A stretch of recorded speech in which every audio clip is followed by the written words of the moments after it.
Hello, writers. I'm Josiane Fortin, and today I'm interviewing Dr. Adrienne MacIain. Adrienne is the self-published author of the book Melting Ivory. So thank you so much for being with us today. And please just tell us a little bit about you. What's your background and what got you into writing? Absolutely. So I'm a creation coach. So what I do is I help you. I'm a book midwife and I help people write their books as well. But basically, my whole purpose in life is just to help people tap into their creative energy because everyone's a creator. So I've known my whole life that I was a creative person, and I spent a lot of years fighting that, like you do. So thinking that I needed to be a more practical person and thinking that I had to have a real job. And so I went through a lot of years of fighting myself, and I went into academia. I was a professor for a while and realized that that was not where my heart really was. Although I loved teaching and helping people to kind of come to their own creative understanding, I realized that academia was just never going to mesh well with my personality. What were you teaching? So I was teaching theater. I got my PhD in dramatic arts, but specifically more in kind of performance studies. So what I was looking at is the ways that we perform our lives, the ways that we perform our personalities and perform for each other, all the different personas that we have. You know, you have your voice when you talk to your mom on the phone, and then you have your voice when you talk to, your significant other. It's very different personalities, right? We have this diversity within us. And so that's what I studied. And I still love, working with those ideas and those concepts. But I realized over time that this just wasn't really where my deepest heart was. My deepest heart was in creating and helping other people to kind of release their masterpiece, as it were. So it was still a creative field though. So you wanted to Yeah, get like a touch of that, but still like more logical professor exactly. hat. So yeah, it sounds like so many people, that's what they do. They want to go into their logical, and you can't Yeah, earn a living being artistic, right? That's what we right. hear all the Yeah, time. so what I did for a while, I was an executive assistant. And so I used the part of myself that loves to support people and help them, you know, reach their performance pinnacle, right? But I was doing that with executives.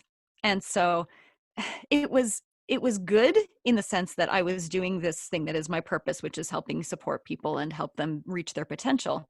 But it was bad in the sense that my actual job was to keep track of their calendar and their travel arrangements and all of these detail oriented things that are really not my strong suit. So I was doing all these things that I really sucked at. And these people that I really cared about that I was supporting, were missing appointments and things. And I realized over time, like, this was just really not fair. That what I was doing to them, because they love me, they love working with me. I bring them this great energy that they like to be around. And I, encourage them and I'm like the cheerleader. But at the same time, they realized, wait a second, this is not what I hired you to do. So I saw that you sent me Melting Ivory as your book, but I think you wrote another book too, right? So I've actually written two books and I'm working on a third.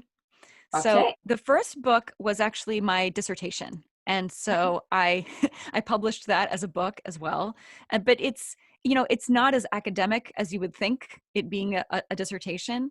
It's actually about Halloween. It's called Playing on the Edge, and it's about youth culture and how they've kind of adopted the Halloween holiday as their kind of special holiday, that college kids and teenagers, around the world love Halloween because it's this day where you get to be someone different than what you're expected to be the rest of the Mhm. time. And you Right. get to tap into that kind of shadow self or that alter ego, that part of you that you know that you are or you see in yourself and you want the world to see for one day. So since you spent a lot of time writing that for your master's or your PhD, I don't know, Hmm. but you My PhD, decided yeah. PhD, okay. So you decided to go ahead and self-publish it because it Yeah. didn't make sense to just shelve it, right? Exactly. I was like, I wrote this thing, I'm proud of it. It's a good book. And so I went ahead and self-published it and I did absolutely nothing with it. I didn't tell anyone it was there. I didn't, I just I just self-published it and put it out into the world to see if anybody was interested. Yeah. And I didn't tell anyone how to find it, and so nobody found it. Well, I found it. There we go. There we go. And then the newest one that you have, Melting Ivory. Can you tell us a little bit about it? Absolutely. So I actually got a Fulbright scholarship to go and study in West Africa after college and before graduate school. And while I was there, I had this incredible experience that was nothing like what I expected. I thought that I was going to study, West African theater, and that I was going to learn all about their, theater traditions. And what I ended up learning was, well, I guess you'll have to read the book to find out what I actually learned. But I was there at a time when there was a political situation that no one had predicted. And there was a coup d'etat, and basically the country got taken over by the military. And I got shot at, and I trauma bonded with this guy that I was not supposed to be seeing.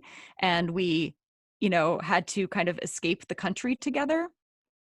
And that relationship ended up being far more dangerous than anything that I had experienced while I was in that country. But by that time, I felt like there was no getting out of it, that I had kind of set all this in motion, and now I had to live with it. And this was my bed, and now I had to lie in it. And as the relationship became more and more kind of abusive and bizarre, because it got really, really weird, I just dug myself deeper and deeper into this sense of, well, this is your responsibility. And so you're going to, fix it. Okay. And it wasn't until I kind of came to this understanding that, no, you're not supposed to fix everything. Like I kind of had to appeal to a higher power and say, I need help. I need someone to get me out of this. And obviously I did survive, barely, but it was an experience that humbled me and made me realize that anyone can end up in an abusive situation. It's not like, there's an abused type. Anyone, very strong people, smart people, can end up in situations like this. Mm-hmm. And so it opened up my empathy to anyone who's ever been, abused. And most of the abuse was not physical, it was emotional. And so it leaves no scars, it leaves no traces, but it's incredibly dangerous to your sense of self. I got completely lost. I mean, I really had no idea which way was up or who I was or what I wanted after a while. And so I wanted to give hope to people who were in that situation. And so my third book, the one that I'm actually, I've got a draft right now, is actually a handbook. It's sort of a workbook to help you get out of emotionally abusive situations. Because I felt like the Melting Ivory is the story of what happened to me, but then it doesn't really tell you how to deal with this on your own. If you're in a situation like this, what do you do? How do you heal from that? How do you move forward from that?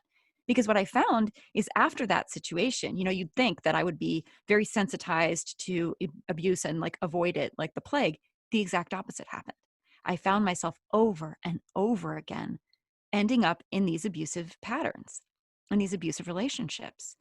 And so I had to stop and go, what's going on here? Why does this keep happening to me?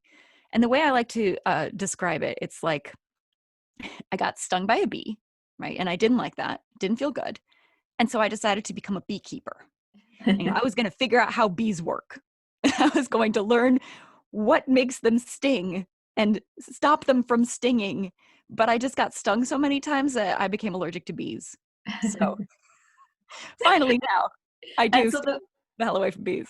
the book doesn't read like a novel, or is it like a biography? Like, It's a memoir, but it reads like a novel. I've okay. I've definitely gotten that feedback that it reads like fiction, but it's nonfiction. Yeah, it It sounds like it could be turned into a movie too. Like, sounds absolutely, like yeah. there is a lot of twists and turns in that. And Yeah. so you decided to write this book to let people know that there's a way out and that something can be done, and then you want to pursue with a third book. Do Yeah. you have a launch date for that? Yeah. So I'm hoping to launch by the end of November. I had said November 18th, but now I'm getting a little scared about that one. It's looming large. But yeah, I want to launch by the end of November. Okay, I feel awesome. confident about that. One of the reasons also that I wrote Melting Ivory was that, and I use this as a subtitle, that life happens for you, not to you, because I think often when you've gone through something like that, you get into this victim mentality of like, oh, this horrible thing happened to me, and so now I'm broken, and so this keeps happening. And I really wanted people to see that you can actually come out of this stronger, and you can come out of it with a much stronger sense of yourself and a much stronger love for yourself and acceptance for yourself, and move forward with this sense of, oh, no, I don't want that. I want this. And that you can actually create that life for yourself. You just have to get the right tools. Okay, and how long did it take you to write it? Well, so Melting Ivory, I actually wrote at the time when everything was happening, which was 20 years ago, as a journal. And it took me 20 years to edit it because I needed that distance. Yeah. When you look at your own, diaries or journals, it's just cringeworthy, right? It's like, oh my gosh, what a mess I was at the time, right? And because I wasn't writing it for anybody else, I was writing it for myself and just sorting through, like, what just happened? What's even going on here? And so it took, 20 years of distance and perspective to be able to shape it into an actual book. And how do you feel about sharing like your deepest thoughts? Because a lot of writers, like they're scared that people are going to recognize themselves or recognize like how they are in real life. Like you were ready to open everything and share everything. Yeah. And that's been actually the biggest lesson and blessing of my life, is to tap into that authenticity and to get really vulnerable and just tell the truth, no matter how bizarre, no matter how ugly, no matter how bad it makes me look. And believe me, this book does not make me look good. I made some terrible choices, right? But because of that, I think people can relate and they can see themselves in the book and forgive themselves for their own terrible choices, because we all make terrible choices because we don't know what we're doing. We're just figuring it out as we go, right? Now, I did get one negative review. It's the only negative review I've gotten, and it was really mean and it was really personal, and it poked at something that, a bad choice that I made in the book. And, at the time, of course, it stung when I read that. But then I was like, wow, I was that brave that I put that out there, Yeah. that someone could then poke at me for something that personal. It made me feel really badass, actually. So if I could just, encourage all of you listening out there, tell your truth. Be authentic. The truth will set you free. And yeah, some trolls will be mean about it, but it says more about them than it does about you. Right. I agree with that 100%. Yeah. And I see that you host a podcast for writers. For creators, it's called Okay. That's Allowed. Okay. And so it's spelled Aloud. So you see the pun there. And basically, I interview people who are creators and who have a story that the world needs to hear. That's Yeah, good. I'll make sure to share the links in the comments so people can please check do. it out if they are interested and curious to learn more about it. Yeah. I know that you just said to authors that they should speak their truth. And what other advice would you like to share with aspiring writers? So I know it's really tempting to kind of find a writer that you like and try to write like them. Resist that temptation. Find your own authentic voice. And if you don't know what that means, write to me. I will help you. That's what I do. But really just listen to your own intuition. Listen to the way that you talk to yourself. Listen to the way that you talk to friends.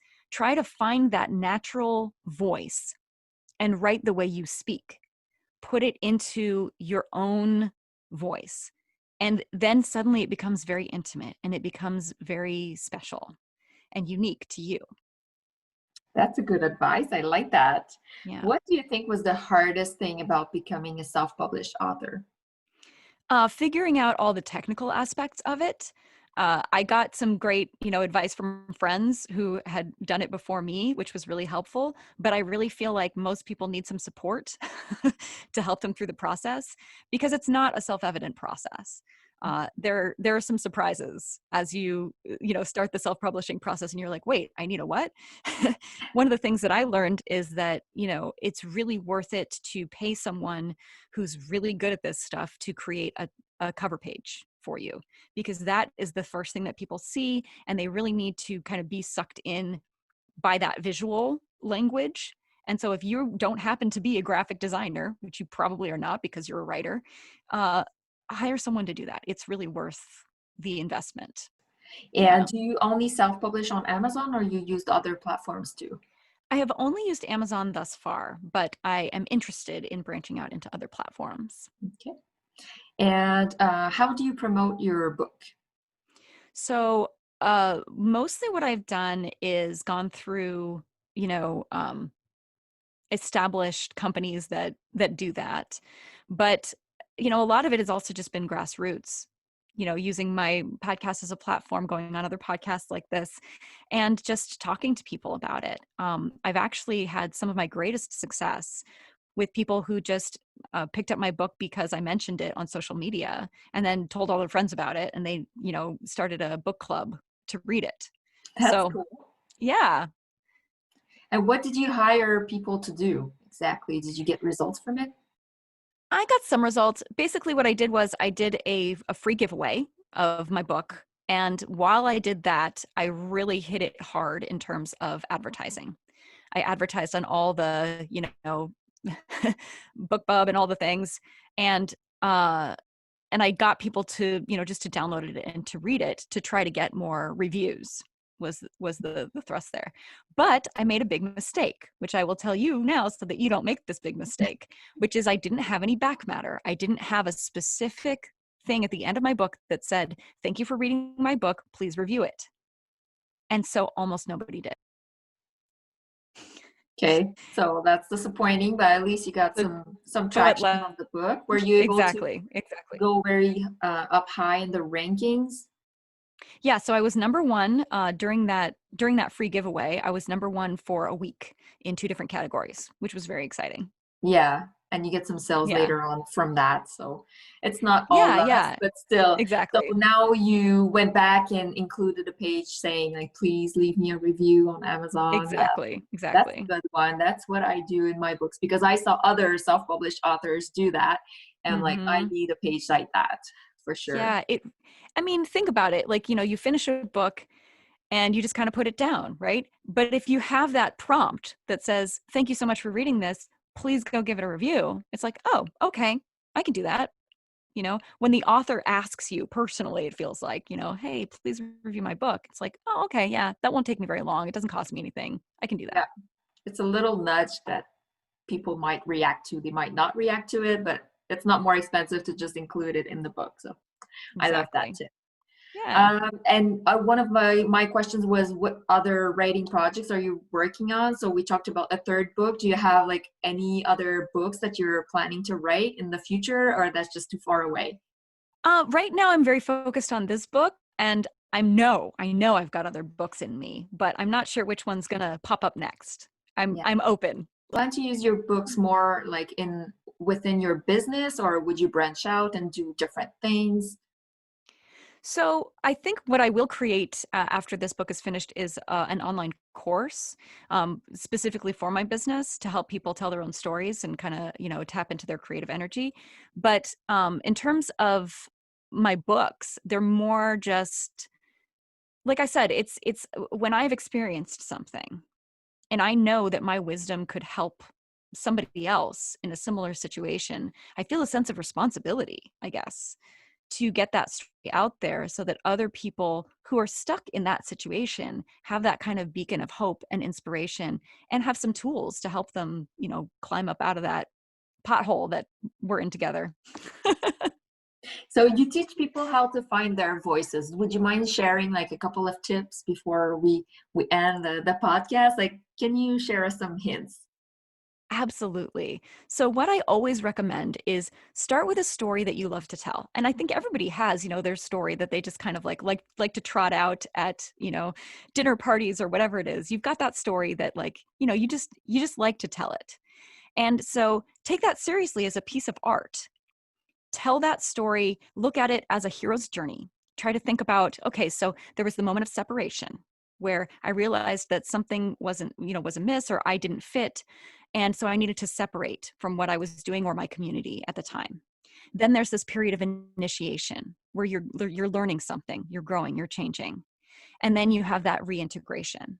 And you can also look at it as, it's got a beginning, it's got a middle, it's got an end. So in the middle, you have this kind of rock bottom moment, or that, sort of climax where it's like the tension's turning, it's turning, it's turning. Things are getting worse, worse, worse, worse, worse for you, right? And then all of a sudden, you just can't stand it anymore. And something needs to change. You tolerate things until they're not tolerable anymore. And that's when things shift. And then you have that moment of shifting where a new possibility opens up for you. And you're able to start to, kind of confront what's really happening, because you can't get out of it until you confront it, right? You confront it, you really realize, oh, this is what's happening. And often this is the moment where you just kind of throw up your hands and say, I need help. And that's when you're able to start climbing out of it, or someone helps to lift you out of it. And then you have this stronger understanding at the end of it all, and you can kind of look back at it as a story. And so every good story kind of follows those same formulas. And so you can use those formulas to make your stories into stories, because it's actually really therapeutic when you take your own story, especially a story of pain or of trauma, and you make it into a narrative that can be shared with others and can inspire and enlighten others. So it's not just living inside of you and in your head and coloring everything that you see with that pain, right? And you're giving this unique and beautiful gift to the world, because that story is true. So it didn't happen to anybody else. It happened to you. Now, a lot of relatable, things are in there, stuff that like similar emotional arcs that other people may have gone through, but nobody else has lived your story. That is yours. And so that's why it's really important that you get it out there, or the world won't have it. That's so interesting. Thank you. And if people want to know more about this topic or everything that you do, where can they connect with you? Absolutely. So my website is www.that'saloud.com. So you can go to that website and you can find my podcast there. You can find my book there. You can find my creative coaching services there. It's all there for you. Perfect. I'll have that in the show notes. If you weren't able to write it down, everybody, just check out the show notes. Thank you so much, Adrienne, for being with us today. Thank you so much for having me.